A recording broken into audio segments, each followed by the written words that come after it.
Welcome, Mr. Corbyn. Good morning. Now, there's a great sunny mood here. You had a huge rally yesterday, and many more members are coming here than before. There is a great mood of optimism, and you have suggested that you could be in power as Prime Minister for 10 years. Are you getting a little over-optimistic, perhaps? What I said was we need at least 2 terms of a Labour government to start to address issues of poverty, injustice and inequality in Britain, and to build the houses that we need in this country.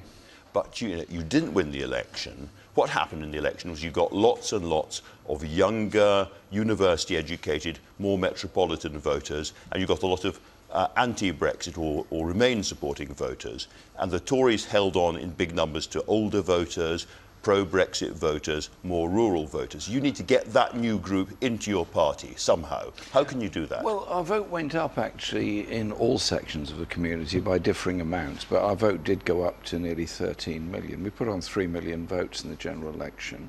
And yes, there were some disappointments in some parts of the country, but you need another 60 seats. That's quite a lot. Yes, indeed we do, and I've been around 50 of them already. And the party is in good heart and good mood, and the people of this country are utterly fed up with injustice and inequality, pay caps and lack of investment in public services. That's fundamentally the message we were putting forward. And the resonance we got was huge, and I have to say every commentator wrote us off in April, and in June they were eating their words. They certainly were, me included, I'm sure. Oh, no, Andrew, I exclude you from such considerations. Thank you very much. At any rate, you look at this morning's papers and you see more arguments inside the Cabinet over Brexit. It is in your interests, clearly, to have an election as early as possible. You suggested you could have an election by Christmas. Is that still your view? Well, I'm not in control of what the Cabinet falls out over of itself, but clearly it is really unsustainable that a government elected in June, when 2 crucial issues come up in Parliament last 10 days ago, come up on student fees and NHS pay cap, the Tories don't even vote. Surely that says something about a government that's run out of steam. But they can hang on for years and years and years and hope the steam goes out of Jeremy Corbyn and his movement. That is the sensible thing for them to do. No. The steam is rising, not falling. And the movement is stronger than ever. Look at the numbers of people that came to Brighton last night. Look at all those that are supporting the party. And look at the local election results we've gained since June. Listen, Labour is a party of the people, it's a party of activists, it's a party of the community. And what is so exciting now is as we start putting more details into our policies, social policies, housing, transport, health and so on, is the numbers of people that want to be involved and have something very positive and very constructive to say. That's something that is pretty new in British politics, policy making in the open air. And you have promised in terms this morning that this policy, this conference, will be allowed to make policy. Labour Party members, unlike members of some other parties, will actually be able to decide policy. What I put forward to the National Executive earlier this week, and was endorsed again on Friday with more detail to it, is that we're having a democracy commission in the party, we're expanding the size of the National Executive, and we're looking at how we can open the party up much more and make conference the final decider of policy. So there has to be some structural issues addressed in the party, but that's fine. And I have to say, it went through the National Executive with no opposition. So party members will be able to decide what happens. Yeah. Now, 66%... After all, they're the ones who've got to go and deliver it on the doorstep. 66% of your party members want to stay inside the single market. Will you listen to them? Of course, I will listen to them. What I would say is that the important priority is to ensure that we have a tariff-free trade access to the European market. Half of all our trade is with Europe. I would also say that we need to look very carefully at the terms of any trade relationship, because at the moment we're part of the single market, obviously. That has within it restrictions on state aid and state spending. That has pressures on it through the European Union to privatise rail, for example, and other services. I think we have to be quite careful about the powers we need as national governments. I want to ask you more about the single market, but you mentioned state aid. Can you give me an example of the kind of thing you would like to do that membership of the EU stops you doing? I would have wanted us to intervene immediately on SSI Redcar when the steel industry was in a crisis at that time. The government claimed there were issues of state aid. We disputed that at the time, but I would also want to say that we would want to be able to invest in industries. Another example, the Labour government, parts of the steel industry. if necessary, Yeah. in order to make sure we have a strong steel industry as the basis of a manufacturing economy. But it's also about a mixed economy. It's about investment in new industries. And so, for example, I want to see a much bigger renewable sector. Look out here, you've got a fantastic wind farm in the sea out here. I want to see us as a country investing in those industries to make sure they thrive and become a source of exports as well. We're not doing that by the EU, are we? Well, there are issues of state aid rules which are endlessly disputed. Some countries seem to have no problems flouting state aid rules. Others get sat upon very heavily, as, for example, Greece has been sat on very heavily by the European Central Bank. Except, of course, we're not members of the euro. Now, you've said in the past we can't be members of the single market because that's part of the EU and we are leaving the EU. But from what you say, you want to be absolutely close to the single market. There's a big choice in front of the country. Do we stay inside the force field, the magnetic field of the EU? Do we stay close to the single market and maximise our trade with that and accept what that means? Or do we turn outside to America? And that is a big choice about everything in politics. Indeed. I like the point you're making about the force field. I don't want us to become some kind of offshore tax haven on the shores of Europe. I don't want us to do some sweetheart deal with Donald Trump, which means that you lower environmental, consumer and working conditions in the USA, then you lower them in Britain in order to meet the USA, and they go down further and further, race to the bottom. Very bad. What I want is us to have an economy that develops and grows, an investment-led economy, high-wage, high-activity economy. You do that by an effective trading relationship with Europe. Look, every one of our manufacturing industries, cars, ships, everything else, has a massive supply chain. Food industry, food processing industry, all across Europe. You can't cut that off and break it. But to preserve that and ensure that it carries on reasonably friction-free, that means making sure that our regulations and our rules are very, very close indeed to those of the EU for a long period to come. It probably means virtually free access to EU citizens coming into this country and ours to there. And it may even mean paying a little bit in and accepting some of the rulings of the European Court of Justice. We made it very clear throughout the referendum campaign and through the general election campaign that we wanted to protect consumer, workers' and environmental conditions. We want, after Brexit, to be part of a number of European agencies. Because it's important to have that. There has to be some judicial process of settlement of any dispute, and indeed Theresa May finally has come round to that position in her Florence speech. And so you would stay very, very close to the EU in all of those areas, as it were. Listen, the referendum took place, there was a result given. I think we have to recognise the economic importance to Europe of us and us to Europe. It's a big choice. I think we have to go down an economic road that continues that good relationship with Europe, because I'm very concerned about the idea that Theresa May and others have been flying around the world this summer, sort of offering all kinds of sweetheart trade deals, which could be damaging to our working conditions in this country. Okay, a large majority of your own members want free movement to continue. Do you agree with them? I understand what they're saying. I understand the point. Do you agree with them? Well, I understand the points they're making, and I understand the importance of workers moving from one place to the other. What I also understand is that there is an abuse of free movement by some employers who have grotesquely exploited some very low-paid workers. That has to stop. But we have to recognise that in the future, we're going to need people to work in Europe, and people from Europe are going to need to work here. There's going to be a lot of movement. You say that the Prime Minister's not clear. You seem even less clear yourself as to whether most people, after we leave the EU, will have free access to this country or not. I understand the point about workers, but what about everybody else?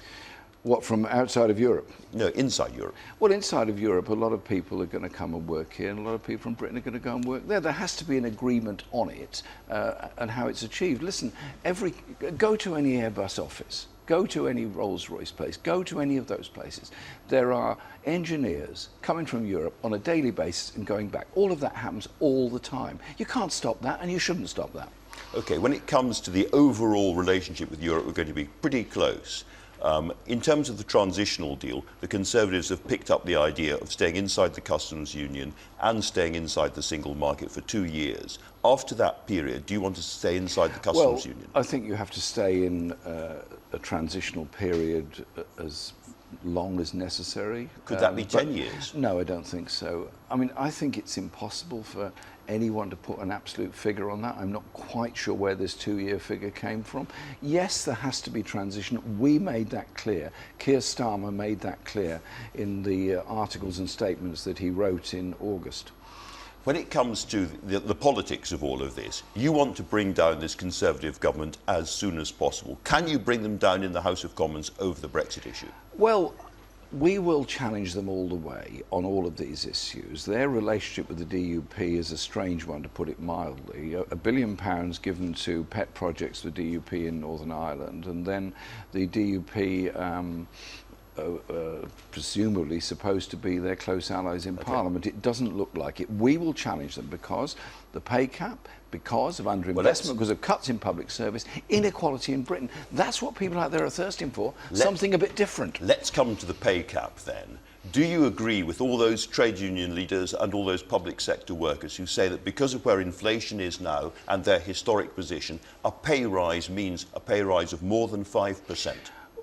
What it means is a pay rise that deals with the current level of inflation, which is 3%. Running at just under 3% last month. It also means a recognition of the sacrifice they've made on the altar of austerity in the past 7 years. So about 5%. It's not unfair, is it? It's a reasonable pay rise is something they must negotiate, or the pay review bodies must reflect. But the idea that government should restrict that rise means NHS staff leave, means that many people... No, I understand that, but also... I still want to stick to this question of, is it 5% plus? Because that's what people in this conference want. That is what they're going to negotiate. See what they negotiate. It's not about government imposing things, it's about them negotiating. Right. What we both know perfectly well is that this Conservative government is not going to give all public sector workers, and Mark Sawatka said it has to be everybody in the public sector, a 5% pay increase. They're just not going to do it. There is going to be a lot of argument and a lot of dispute this winter over that issue. What we also know, of course, is the government have changed the law so that you have to have a 50% threshold to have a strike on these matters. Do you agree with Len McCluskey that in this circumstance trade unions should defy that law and go on strike anyway? Trade unions represent their members. Trade unions are there to negotiate on behalf of their members, and they will be making protest actions and many other things over the winter. So instead of turning the blame on unions that represent their members, why can't we instead look at the way in which this government has exploited public sector workers over the past 7 years? I'm not putting the blame on anybody. I'm just asking you whether you agree with You seem to be putting the whole emphasis on the unions who are representing their members rather than the government, which is the cause of this problem. The unions are in a very difficult place because of this new law. I mean, Len McCluskey has made this very, very clear. Let me read you what he says. Well, this new law is something that is really unfair on the 50% rule. No MP, or very few MPs, get more than 50% of their electorate voting for them. Indeed, I think I'm one of the very few who has had that. And would you defy it? Len McCluskey says, I don't know if I'm going to jail. The reality is that the law is wrong and it has to be resisted. I dare say if you'd been interviewing Nelson Mandela or Mahatma Gandhi or the suffragettes, you'd be telling them they were breaking the law. The truth is, when a law is wrong, not only is it important to stand up and say so, it is our duty to resist. Do you agree with him? The point Len is making is that when governments try to control what unions can do, they get into a mess.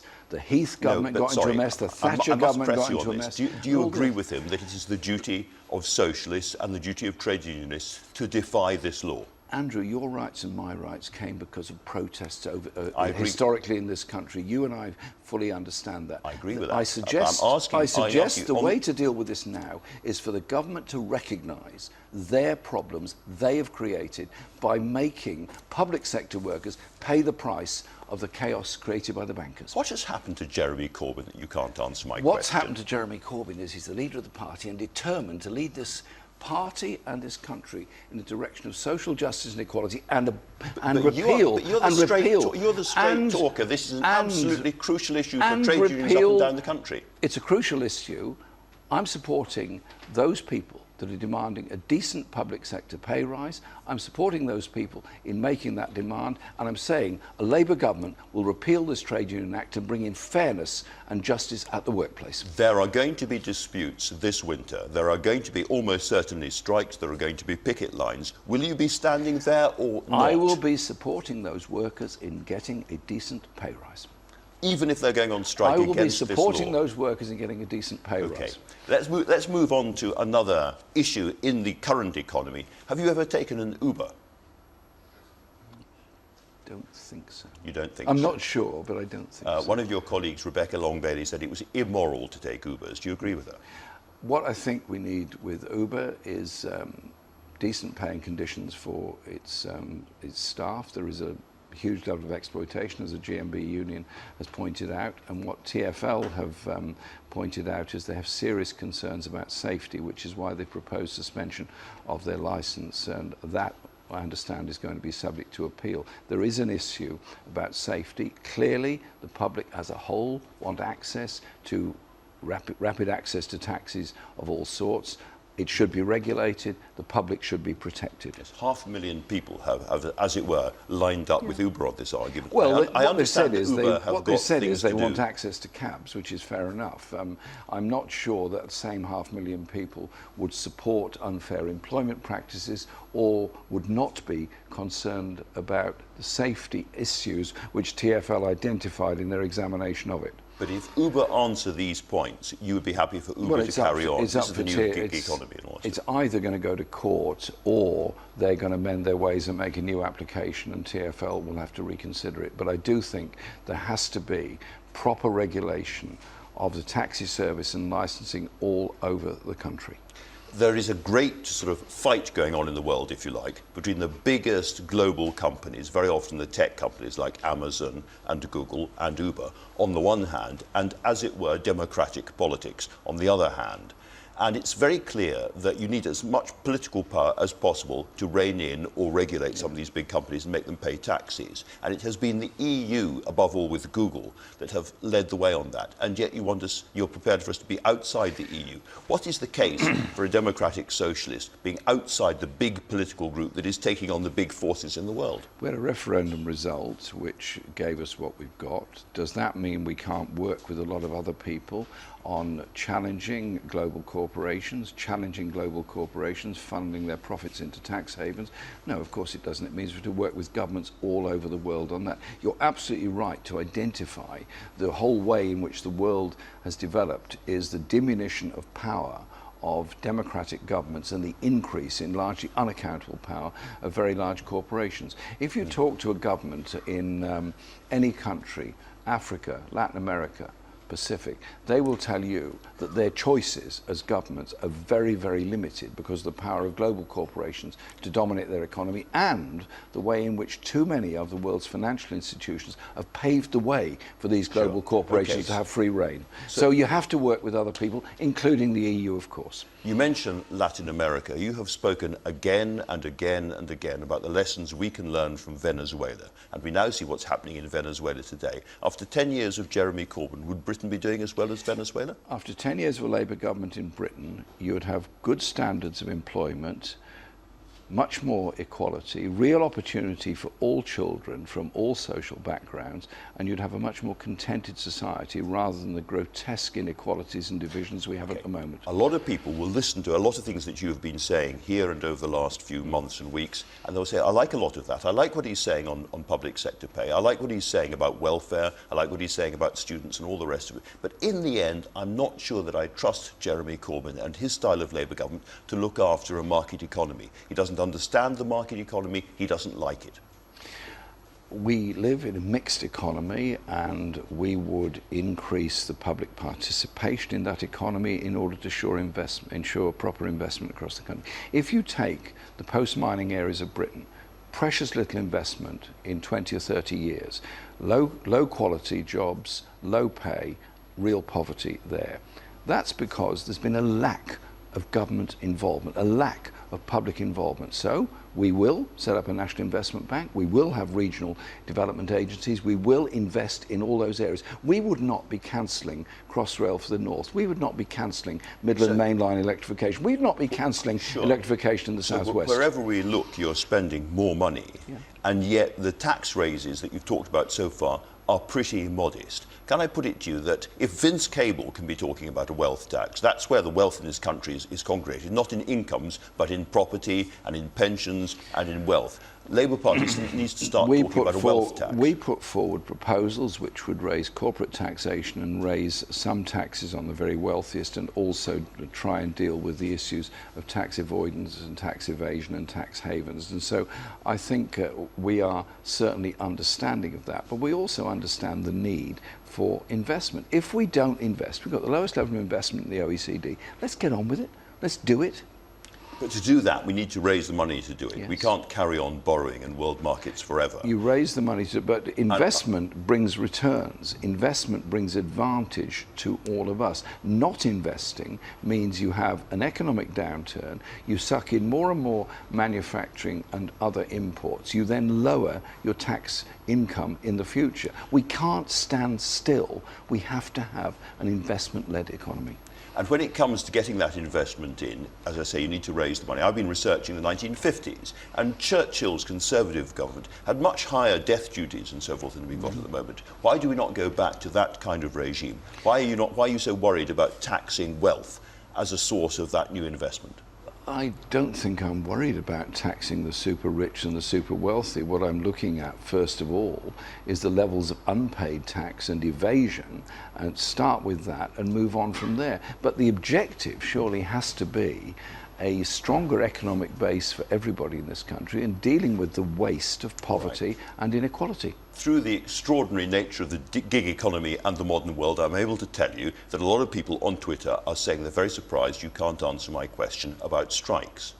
Because that does seem to be a very fundamental question. And as I say, there are a lot of trade unionists here who want a clear answer from you. So I come back one more time. The clear answer is this. I support the campaign for a decent pay level in the public sector. I will ensure that a Labour government will repeal the existing trade union law and bring us in line with international labour organisation conditions. If Len McCluskey is on the picket line on a strike the government has declared to be illegal, are you with him or are you against him? Listen, it's a very I'll be with question. those workers demanding a decent pay rise.